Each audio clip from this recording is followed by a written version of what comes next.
Today marks a watershed moment in Middle Eastern history, known by different names depending on who you ask. Israel calls it Operation Roaring Lion, while the United States refers to it as Operation Epic Fury.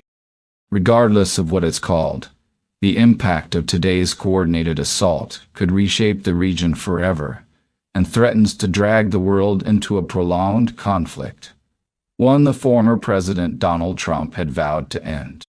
It all began with a series of powerful strikes led by American and Israeli forces, targeting key government buildings in Iran's capital, Tehran.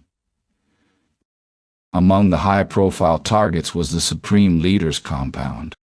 The attacks spread to several major cities across western Iran, including Karaj, Isfahan, Shiraz, and Kerman. Trump had also vowed to neutralize the Iranian Navy, and explosions echoed ominously in the southern port cities of Bushehr and Chabahar, signaling that threat becoming reality. Tragically, Iranian media reported that a girls' school in the southern city of Minab was hit, resulting in the deaths of dozens of children. Iran wasted no time retaliating. Air defenses were activated nationwide, and sirens blared throughout the country. Moreover, Tehran appears to have closed the critical Strait of Hormuz dead. In addition, Iran announced that it fired missiles targeting all American bases across the Gulf region, spanning from Qatar and Bahrain to the United Arab Emirates, Saudi Arabia, Kuwait, and Jordan. Up to now, Abu Dhabi has confirmed one casualty due to falling debris. Amidst the chaos, panic swept through Tehran streets, voices cracked with fear, as calls like "Mom, leave the house immediately, please, please," echoed over phones. For residents shocked by the arrival of the first U.S. and Israeli missiles, the experience was surreal, an unbearable mix of disaster and a grim sense of deliverance. The U.S. government justified the operation by branding the nuclear-capable Islamic Republic a global threat. In their forceful statement, they declared, "The United States military is undertaking a massive, ongoing operation to prevent this wicked and radical dictatorship from endangering America and our core national security interests. Our goal is to destroy their missiles and utterly obliterate their missile industry." The prime target was the Supreme Leader Ayatollah Khamenei's compound, which was reportedly destroyed in the attack. Israeli officials suggest that Khamenei may have been killed, though neither the Americans nor Iranians have confirmed this. Iranian officials, however, assert that nearly all their leadership remains alive and intact, conceding only the loss of one or two commanders, losses they describe as manageable.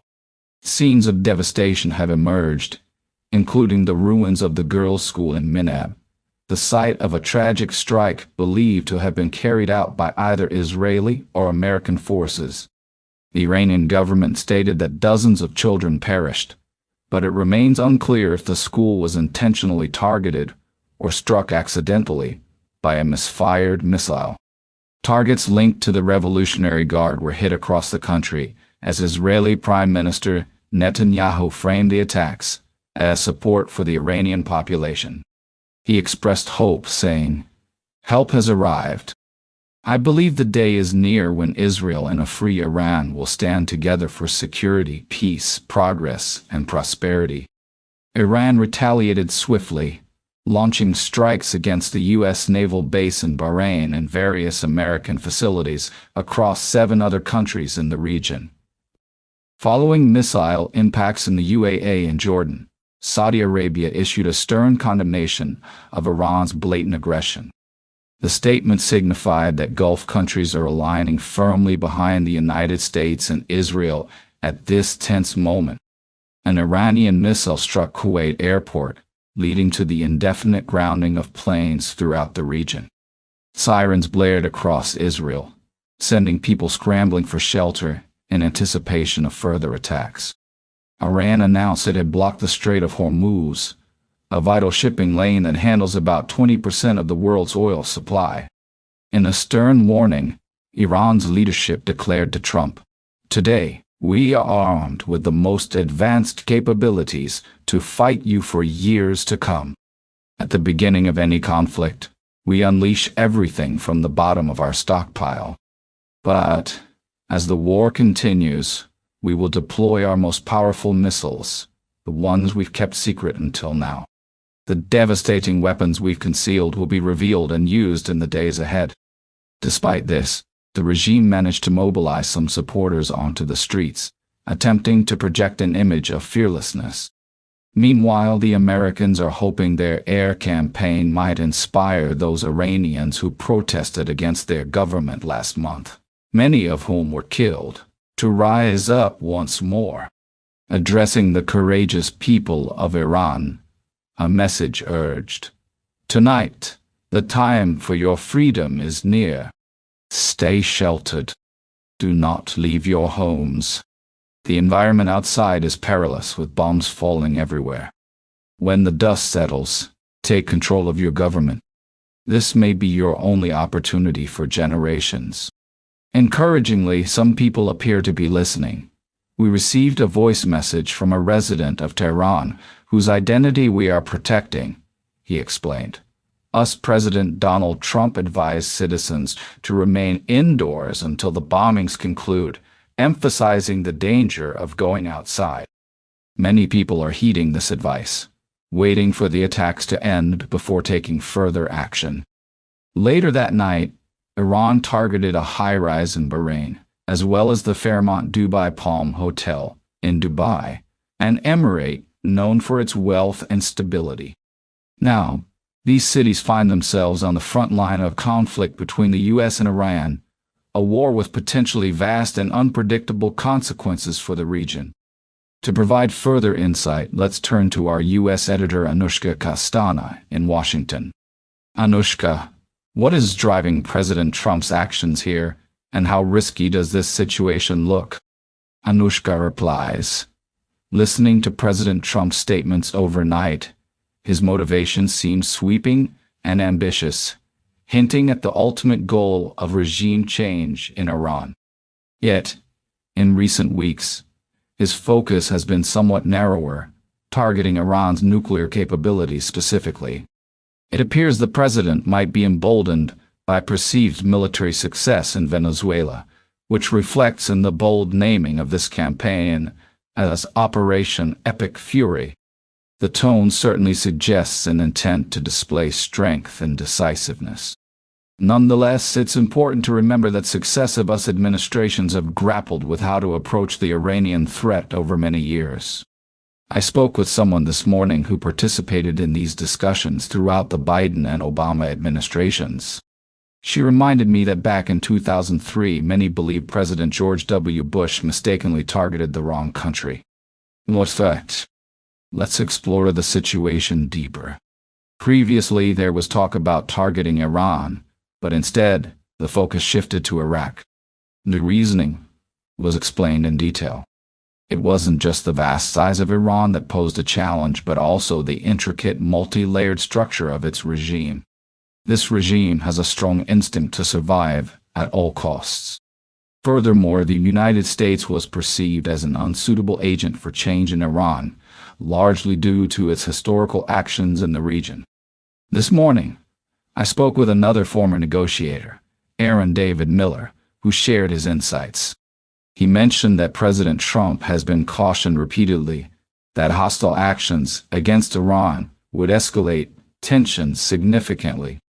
Yet, when previous strikes occurred, such escalation did not materialize, which may have encouraged the president to push forward with this latest operation. However, Miller also issued a sober warning. If the ultimate goal is truly to achieve regime change in Iran, then current measures won't suffice. There would need to be something more substantial, potentially involving a ground operation, a prospect that many of Trump's supporters strongly oppose.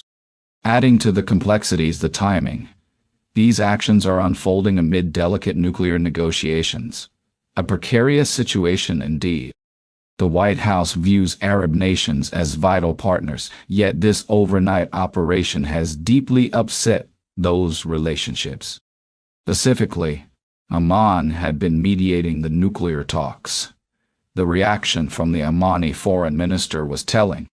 He expressed deep disappointment, stating, "Active and serious negotiations have once again been undermined.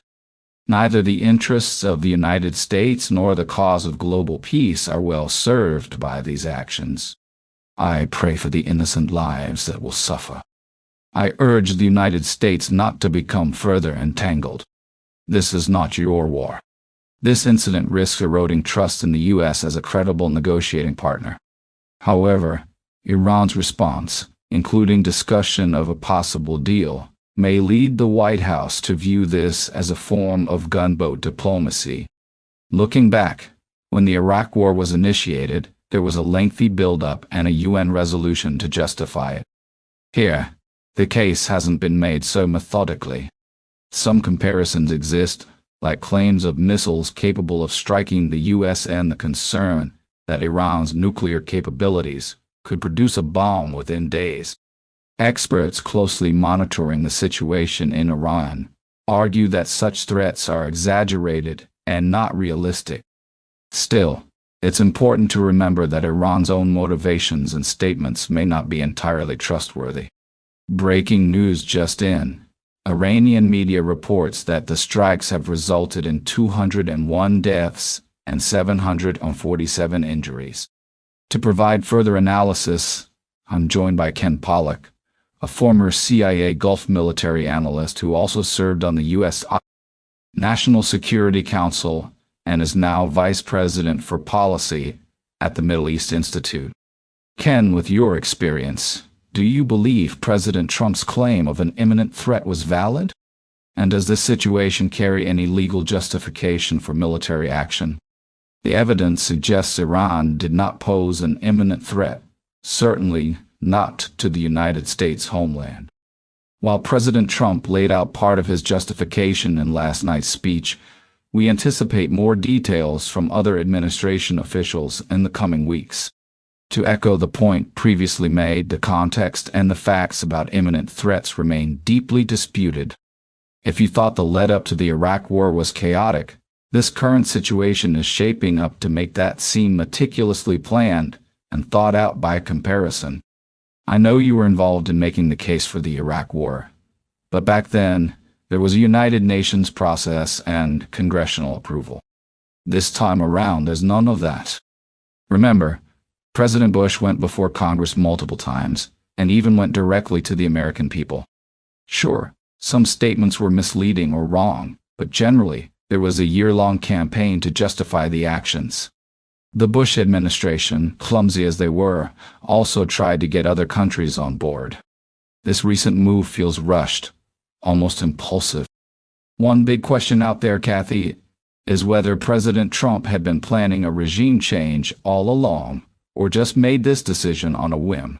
He's known to rely on his gut feelings, often making decisions based on what just happened. We'll have to wait and see.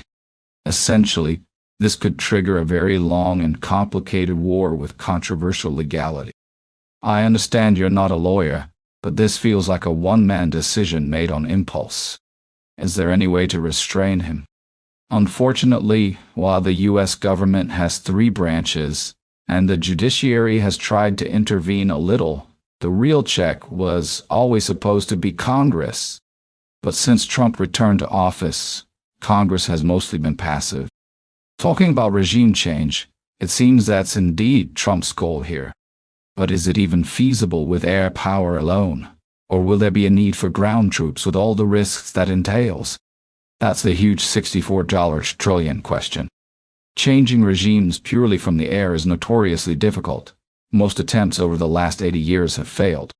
When successful, there is usually a ground component involved.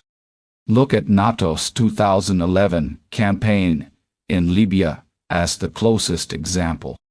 Even then, large protests and defections within the Libyan military helped, and NATO air forces were just supporting that existing uprising.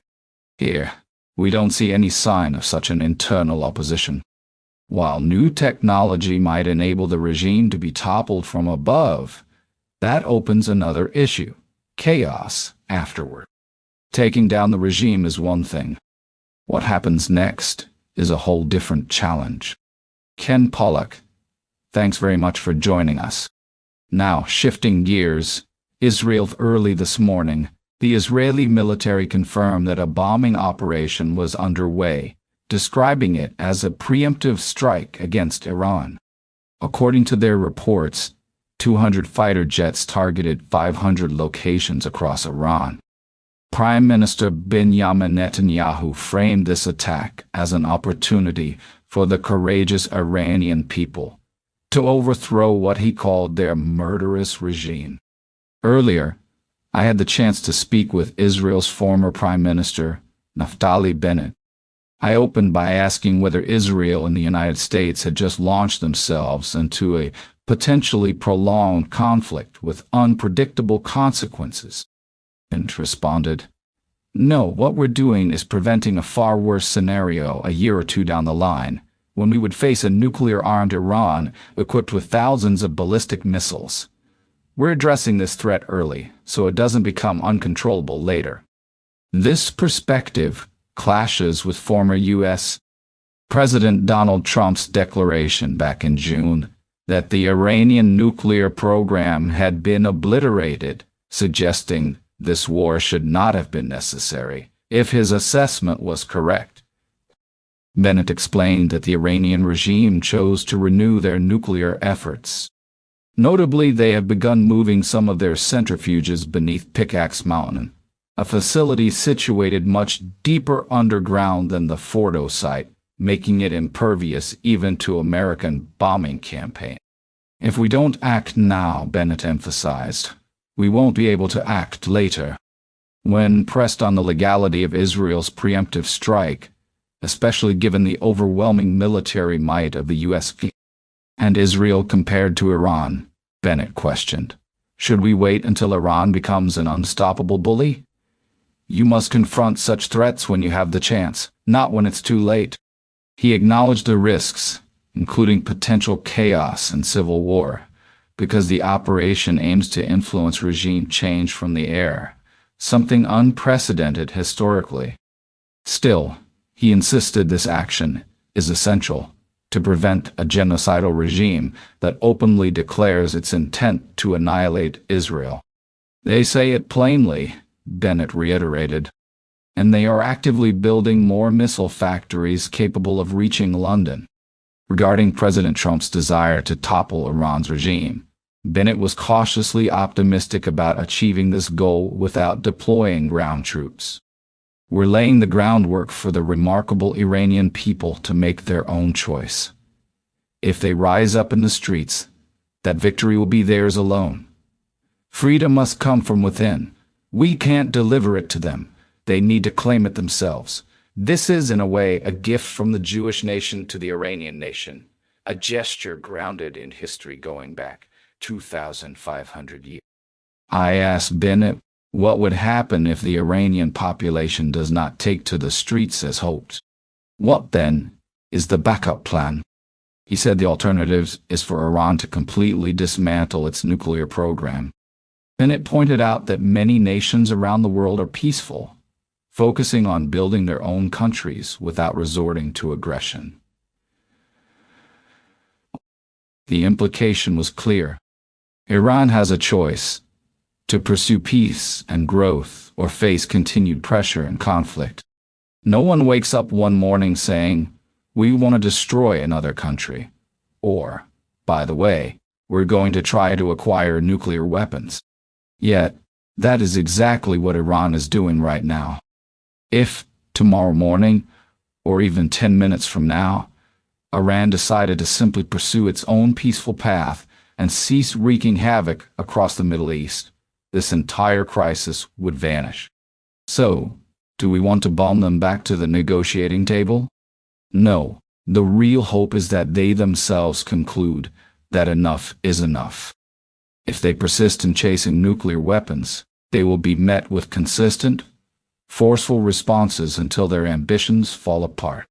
Indeed, Iran has already begun to fight back. But isn't the lesson from conflicts like Iraq, Libya, and Syria that what follows is chaos or even civil war?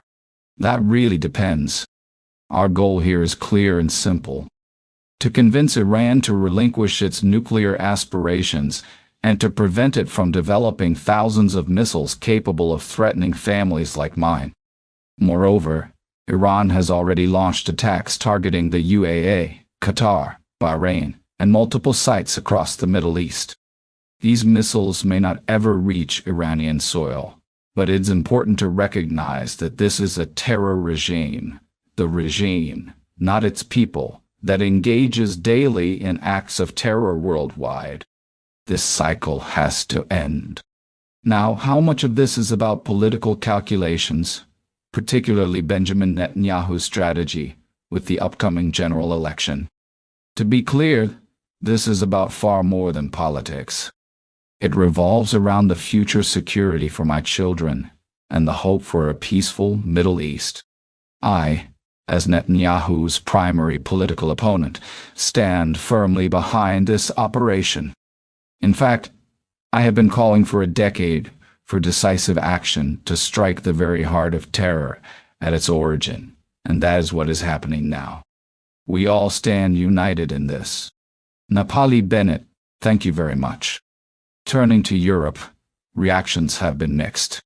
French President Emmanuel Macron expressed France's solidarity with its allies, issuing a stern warning to Iran to halt its nuclear and missile programs immediately. In contrast, Spanish Prime Minister Pedro Sanchez criticized the joint U.S. and Israeli strikes, urging swift de-escalation and insisting on full respect for international law. Earlier, British Prime Minister Rishi Sunak addressed the nation to clarify that the United Kingdom participated in no way in the strikes, but emphasized that Iran must never be allowed access to nuclear weapons. He assured that British aircraft operating in the Middle East were conducting purely defensive actions to protect British people, interests, and allies. Sunak described the Iranian regime as utterly abhorrent, citing its brutal murder of thousands of its own citizens, the harsh suppression of dissent, and its destabilizing actions across the region. He also highlighted that even within the UK, the Iranian regime poses a direct threat to dissidents and the Jewish community. It is possible that the overwhelming pressure now applied will soon bring these tensions to a close. However, one concerning element that persists is the prevalence of falsehoods and exaggerations in the aggressor's justifications. There is absolutely no excuse for such misinformation. There is no evidence that Iran currently has an active nuclear weapons program. Since the late 1990s, Netanyahu has claimed repeatedly that Iran was just months away from developing a nuclear weapon, yet this assertion remains as unfounded today as it was back then. I challenge anyone who accuses Iran of lying about this to present concrete evidence. Right now, this claim serves merely as a convenient excuse. So, what is your assessment of the legality of the recent action? Without a doubt, it constitutes illegal aggression, a crime. The reprehensible nature of the Iranian government does not justify such a brutal massacre or an attempt to undermine the independence and sovereignty of another nation. Furthermore, this act contradicts the rules and laws established after the catastrophic breakdown of international order in the 20th century, shaped by the sacrifices of our forebears who aim to ensure that nations have rights and are protected from arbitrary uses of force when resolving conflicts. This principle must be respected. I refuse to accept a world where might makes right, where powerful countries, be it Russia or the United States, arbitrarily rewrite the rules to suit their interests. You also heard me present similar reasoning to the former Israeli Prime Minister, and his response emphasized the alleged genocidal threat from Iran.